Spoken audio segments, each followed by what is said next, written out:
Hey dancers, welcome back to Broche Banter. I'm your host, Julie. Today we're going to talk about food. This is a topic that I'm usually a bit hesitant to talk about because my journey with food has been so varied and up and down, and I'll share it with you today, but it's always a topic that's kind of interesting to dig into. It is such a personal thing, it's such a personal preference, but I get a lot of questions about it because ballet requires a lot of fuel to keep up with the demands of class, to be able to make it through an entire class, to have energy through your whole day and then through ballet class as well. So we'll be talking about that today, how you can use food to fuel your body through your ballet classes. If you haven't already heard the news, I am pregnant and expecting a baby boy due in January. So the food is a little bit different these days, being pregnant. So I'll talk a little about that too at the end, but all the same principles apply now versus before being pregnant. So very exciting times ahead. I'll keep you guys posted as that whole journey unfolds. So let's talk a bit about food. So I have gone through a lot of different types of eating and a lot of different ways of eating. I'm not a nutritionist. I'm not a dietitian. This is just a personal story about how my beliefs are around food and how I've come to work with my body, trust my body, and use food as fuel and as a tool to help me achieve what I want to achieve. So I hope some of these things help you take or leave any of the things I talk about here. I hope it's more a way for you to connect with the principles behind how I think about food more so than the specifics of what exactly I eat, how often I eat, all that stuff. It's so personal with what you need and what you're doing in your life and what you'd like to eat and preferences and all of that stuff. So starting with when I was a kid, I grew up as like vegetarian, borderline vegan with my family, and we stopped eating vegetarian vegan around like when I was 12 or so and started eating meat one day. I always remember when I was a kid, like I was just so hungry all the time. Like we ate a lot of food as a kid. I mean, it wasn't like my parents were starving me or anything, but I just needed a lot of food. I remember always just needing a ton of food.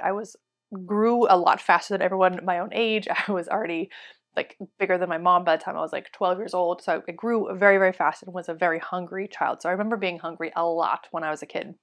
I also had a lot of like ups and downs in my blood sugar. So I'd have fainting spells every once in a while and just kind of was just always really hungry and always kind of like weak and always felt kind of frail, like in my body. I always needed food nearby. So as I grew up, I was like definitely the biggest girl, like the tallest, and also just like bigger size than everybody, and just always kind of felt like hungry and big and wished that I didn't need to eat as much as I did.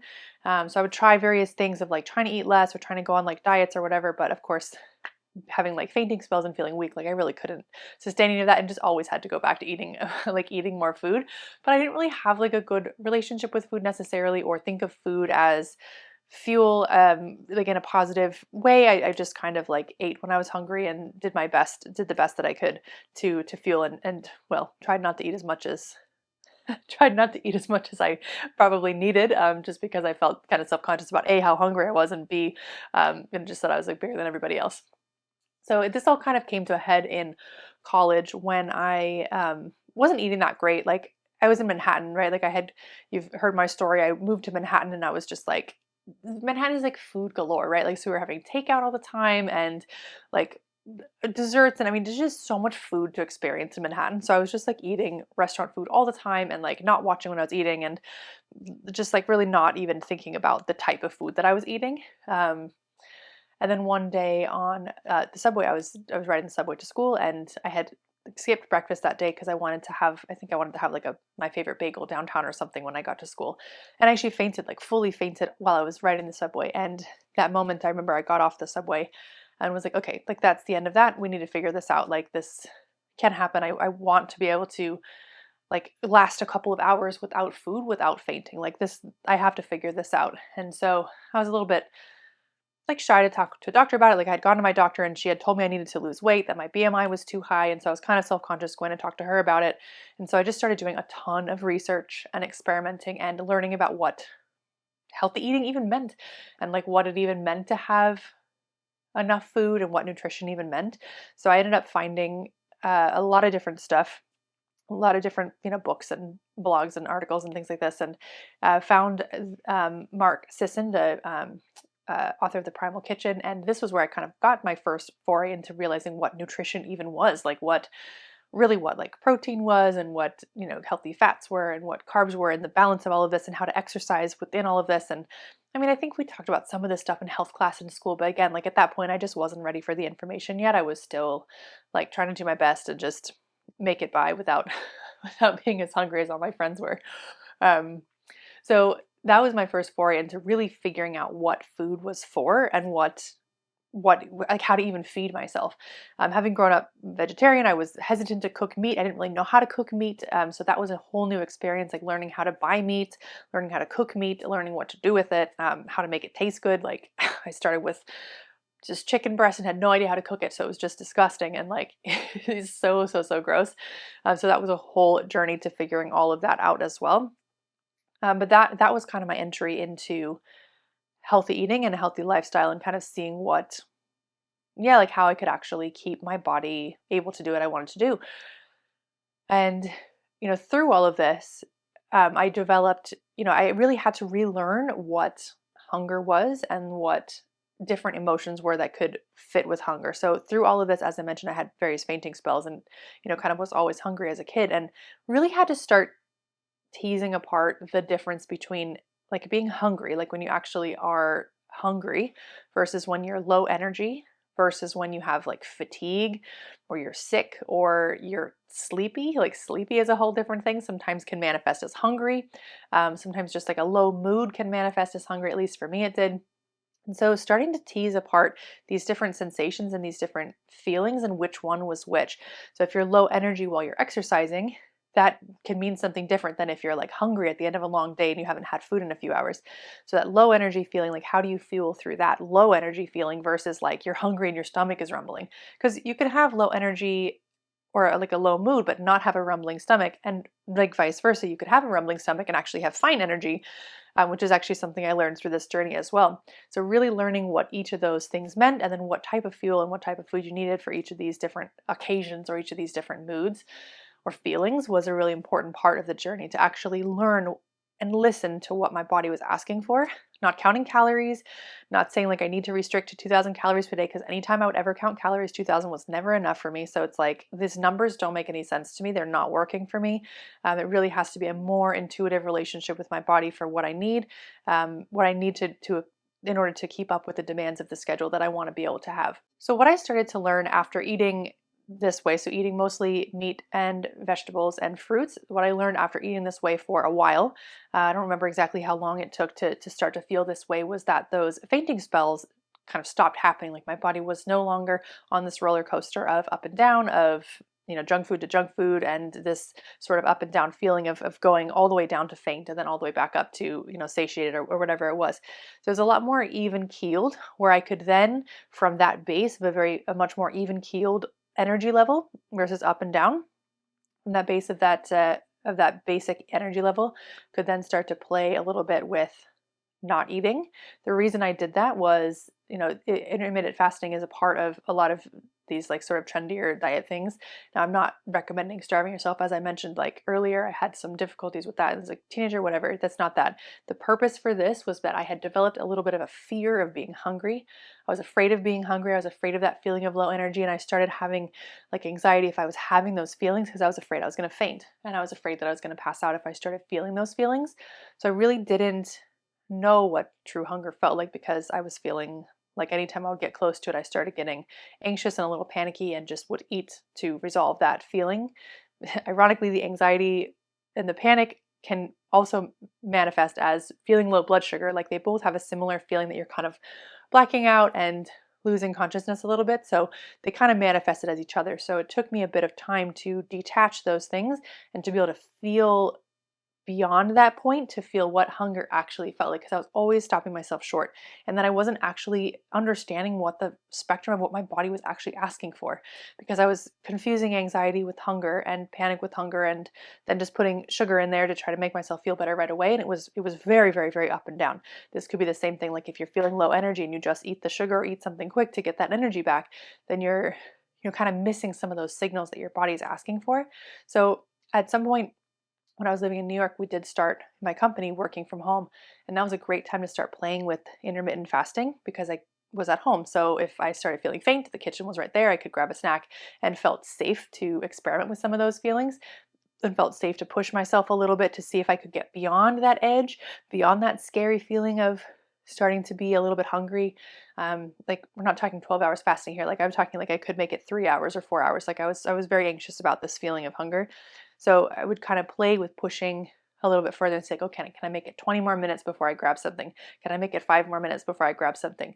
And just playing with those limits a little bit more, and eventually develop the confidence to feel that spectrum and feel when it actually was urgent that I needed something and when it wasn't urgent that I needed something, and start to tease out the difference between the sensations in the body. This is something I talk a lot about with stretching and with strengthening as well. With stretching, your body can send you these signals of panic that you need to stop right now, and sometimes you do need to stop. Sometimes you do, but sometimes you don't. And so learning the difference between those two is a huge principle of pushing your body to new heights. If you don't know what your body is asking for, when it's urgent and when it's not urgent, then that's when you start to either end of the spectrum, either get hurt because you pushed yourself too far past when it was urgent, or not reach your actual personal potential because you're afraid to push beyond where your current maximum is, where you get to that scary edge of your comfort zone. So this feeling of knowing, is this necessary? Is this urgent? How long do I have before this is a problem? What exactly is the problem? What is my body asking for? What should I give it to help it feel better? So learning the answers to those questions was a huge, huge part of developing intuitive eating. And I think people throw that word around like as if your body was, your body is totally intuitive. It's not necessarily totally intuitive. At least it wasn't for me. Like the feelings that I was feeling around hunger and around low energy and around feeling faint were not exactly one-to-one mapping to what my body needed. My body really needed a much more stable base of fuel, like a much more strong base of protein and fats that I could ride on and rest on instead of like always going on this cycle of up and down, like from, noodles for dinner and then granola bar or oatmeal for breakfast, or up and down to a sandwich for lunch, and just up and down all these like carby things. Really needed like a much more like a base of fuel to go on. But that wasn't intuitive to me. I didn't feel that. How could I feel that? All I feel is the immediate urgency of like, I'm low energy. I feel like this. I'm not going to make it. So it took a lot of research and reading and experimenting and like even giving it a try. Because at the beginning I was really barely open to trying it. I was only open to trying it because I'd had that fainting spell and I was like kind of desperate. But I was only barely open to experimenting with a new way of eating, and that learning about another way and then giving it a try was the only way that I would have gotten there. It was not intuitive. I don't think my body would have like led me there on its own, because that base was missing so much that I couldn't even begin to intuitively, quote unquote, feel out that that's what I needed. I just knew something was wrong and didn't know exactly how I would fix it. So that's like a funny thing about the word intuitive eating. Now it's intuitive. Now I have a much better idea of what my body needs, when it needs, when I'm just tired, when I need water, when I need food, when I need a little snack, when I need a big piece of meat, when I need various things. But in the beginning, it really was not intuitive because I was so far down the other side of like having very little relationship with my body and my own hunger cues. So anyways, that fasting was a huge tool for me. It was a huge tool. It wasn't like restriction or like punishment or these negative things that people use it for, but it was a tool for me to build confidence that I could go out into the world without needing a snack, that I could go and wait for dinner at a restaurant if there was a line for 45 minutes and I would be fine without worrying about it, and then that I could push my body for a few more minutes and I could make it a few hours without food. So for me, it was like about building confidence with myself, that I could understand what my body needed, and again, when it was urgent and when it wasn't urgent. So to me, that was a tool that I used to help me find freedom from my own sensations in my body, to not be afraid of the sensations, to know that I can be uncomfortable. I can have that stomach rumbling feeling, not necessarily the faint feeling, but the stomach rumbling feeling, and be fine. Like if you feel it and you keep feeling it for a while, actually sometimes your energy levels are just fine. It's very strange, but you can feel that your stomach needs food and you can keep on going, and it's kind of interesting, and you can play a little bit with it, and you can like play with your body like a little partner, and your body's like, I need this, and I'm like, well, what about a little bit longer? Then it's like, okay, I'll give it to you now, and you just kind of play a little bit, and it's like not so scary. Those feelings don't have as much of a grip on you, and you just have the freedom. Again, I'm not talking about like in a negative way, but it's like when you don't give in right away to the demands, it gives you that power and freedom to take your own time and to decide on your own terms when you want to do these things. So now food is food is, I mean, I dance a lot, I dance many, many hours a week. I teach at least 2 or 3 hours a day, including private lessons, even more than that. And sometimes a few hours in a row, 3 hours in a row, my longest session. And when I teach, I dance along with everybody. So it's 3 hours of dancing in a row, culminating with point. It is very intensive. And sometimes I do need to go out and have a snack, a quick banana or something in between the middle of the classes.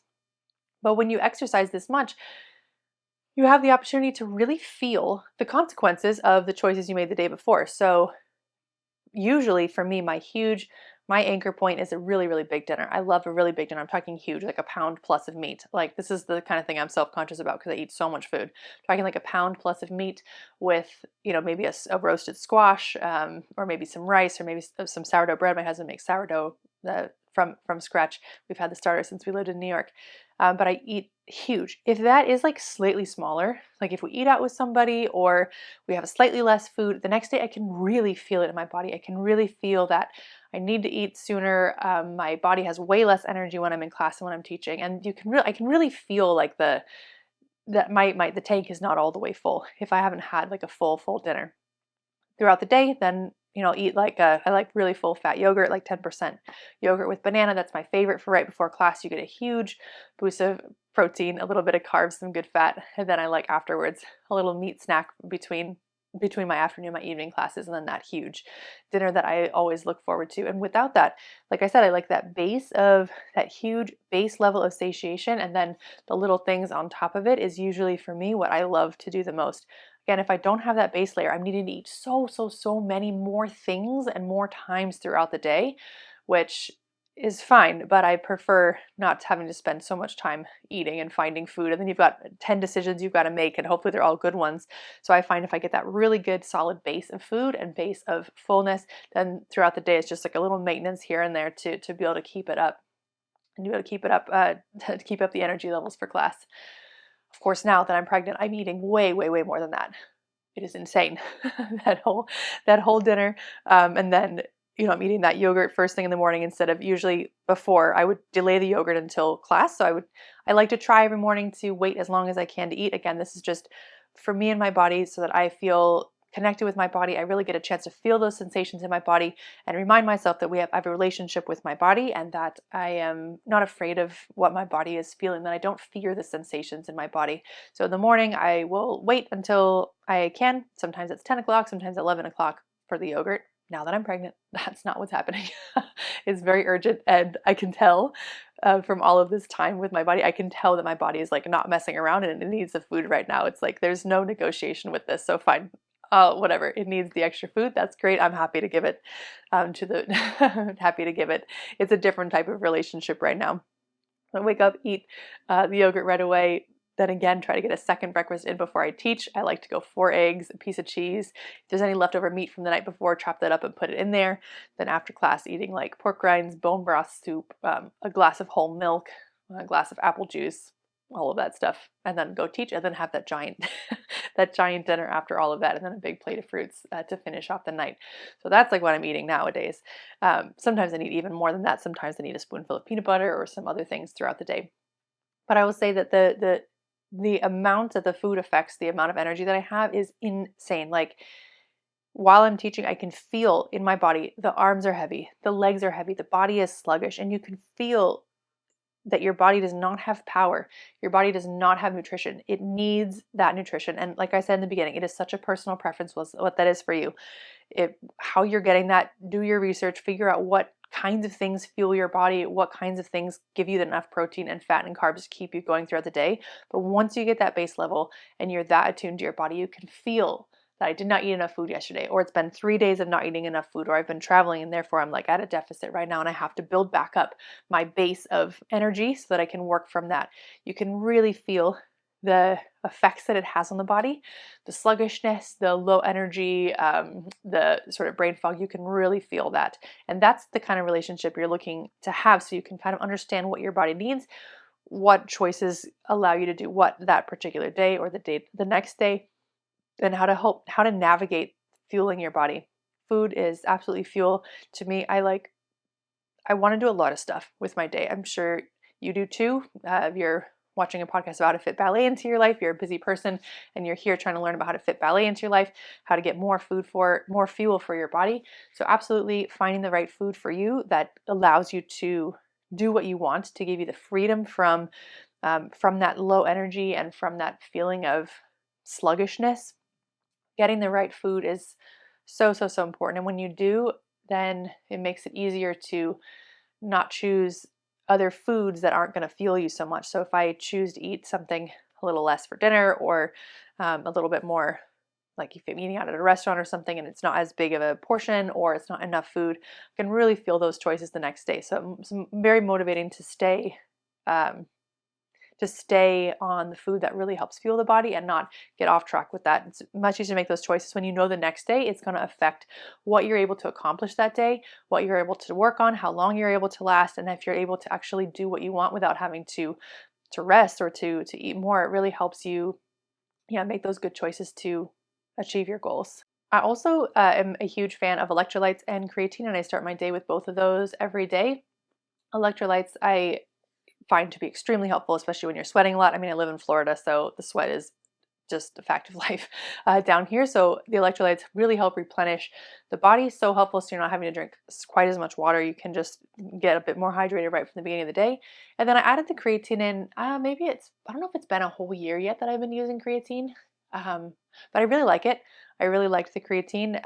It gives you a bit more energy, helps your muscles work a little bit more. I really like the creatine. I was a bit nervous about it because I heard that it causes bloating and various other things, but didn't experience any of that myself. And now I swear by it. And I love the electrolytes creatine drink in the morning, and it really helps just energize me and set me up for the day. So those are a big part of it. Also, I drink a ton of water. If you're in my Zoom classes or you take my recorded classes, you see me sipping constantly. I'm always drinking water. That's a huge part for me, is always being really, really hydrated. That's always really necessary. And then other parts, I do take a lot of supplements for various things. I'm really big on taking two specific things. I'm really big on taking liver pills. Those are great for so many nutrients that are difficult to get in food. I'm not a huge fan of eating liver. I mean, I eat it in bone broth soup. It's stomachable when it's pulverized in soup, but it kind of loses some of its nutritional value when it's cooked that much. So I'm a big fan of taking those liver supplements. Even when I'm traveling, I try to always take them with me, just because they're such a big part of keeping my nutrition levels where I want them to be. Like your blood work, want to make sure in the blood work everything's looking good, the iron levels are looking good, all of that. I'm also a huge fan of vitamin D. I get a lot of sun here in Florida, but it's tough to get enough vitamin D, so I'm a huge fan of taking vitamin D, and always very happy with the blood work when it comes back, that the vitamin D levels are looking good. I also take like other things like magnesium and zinc, and now of course a bajillion prenatal vitamins as well. But lots of things, lots of different supplements. I think those are really helpful too, to make sure your body is again at that really good base level of nutritional support, so you have all the right fuel and energy and nutrients in your body to support all the processes that your body is doing. I mean, I think one of the coolest things about being a human is that we turn food into inventions. Like, we eat food, and then because we have that fuel, we can dream up new ideas. Like, the festival wouldn't take place without food, right? That's like the source of life. The things that I've done, the things that I've created, the things that I've accomplished. Like the Broche magazine is made of food, right? It's food goes in, and the output is the amazing things that you create with your life. Like all the things you see around you, somebody turned food into that particular thing. So it's really what you put in is going to be a huge part of what you put out. So putting good things in that fuel you, that keep you healthy, that keep you positive, that keep your brain clear, these are going to allow you to create and accomplish and do the things that you want to do with your life. So it's a huge, important relationship to me, to think about what I'm putting in my body allows me to put out what I'm putting out into the world. That's a huge change for me, motivating me how to eat better, not just on taste or on, again, fear of hunger, or on trying to, eat less than someone or do a trendy diet or something. It's like, no, this food is the source of everything that I'm creating. Without this food, I cannot give what I give to the world. Without this food, I cannot create what I create. And that's a really, really powerful and important relationship for me, and really keeps me on track with what I want to do and create, and then backing that up to what I eat to be able to do all of those things. The last thing I'll mention is that sleep plays a huge role in the feeling of hunger. So if I haven't slept well the night before, which it does happen a fair amount, I have a bit of insomnia. So if you've slept a certain way, then of course when you wake up, your body I imagine gives you some adrenaline and some other lovely chemicals to help you get through your day. Also, if you drink coffee, which I did all the every day before, obviously before being pregnant, if you're drinking that coffee, it changes the feeling in your stomach of hunger, and so that's a huge part of it. Is that when you're tired, that hunger feeling feels so different, and so listening to those signals and combining those signals with the feeling of sleepiness is also an important factor of like when you're sleepy, you do need more nutritional support. Your body doesn't have the sleep, so you do need more support. And I try to support my body extra on the days that I didn't sleep so much and make sure that I'm, in that little negotiation I was talking about, like don't do that so much when I'm asleep because my body is not in that state. My body is in a bit more fragile of a state. It needs a bit more TLC. It needs a bit more water and food and a little bit gentler of movements. So taking into account what's happened there is a huge part of also what you're eating because you need them both, and a little bit less sleep. We need a bit more help from the food. So all in all, it is a huge part of your ballet journey to figure out what to eat, to figure out that you need to eat, and to figure out that it is okay to eat to fuel your body. These are all a huge part of finding your way in ballet. I know ballet and even just life can be full of body image problems and looking at different pictures of people and wishing that you had a different body type than you have. Just so many different factors all wrapped up in the idea of what to eat. And that's why it's always such a difficult topic for me to broach. And I hope this has given you a little bit of a more well-rounded picture of not just like a what I eat in a day, but like a well-rounded picture of why I do what I do, how I got here. Maybe there's some little nuggets of wisdom for you to take out into your own food. Maybe there's none at all. maybe there's none at all, and that's okay too. But hopefully it's been helpful to see the journey of going from a really difficult relationship with food and with my own body to now a much more trusting and intuitive relationship with the body and food and not having to worry about it so much. So what is the exact thing for you to eat? I don't know. The journey of finding out what is the right thing to eat for you can sometimes be a bit overwhelming and take a little while to experiment and find the right thing for you. I hope you keep looking, researching, experimenting, trying things. Keep an open mind until you do find what works for you and your body and the level of activity that you want to be able to sustain, because it is so worth it when you find a way to fuel your body and to keep yourself well fed, your machine well oiled, so that you can take as many ballet classes as you want, although you'll probably still want to take more ballet classes. With the amount I eat, I still can't quite do as much ballet as I would like to do, but you get what I mean. You want to be able to fuel as much of your activities as you can through good food, through good sleep, and through this nice relationship with your body. All right, dancers, that's it for this episode. I will see you again next week for another awesome episode, and until next time, I wish you very happy dancing.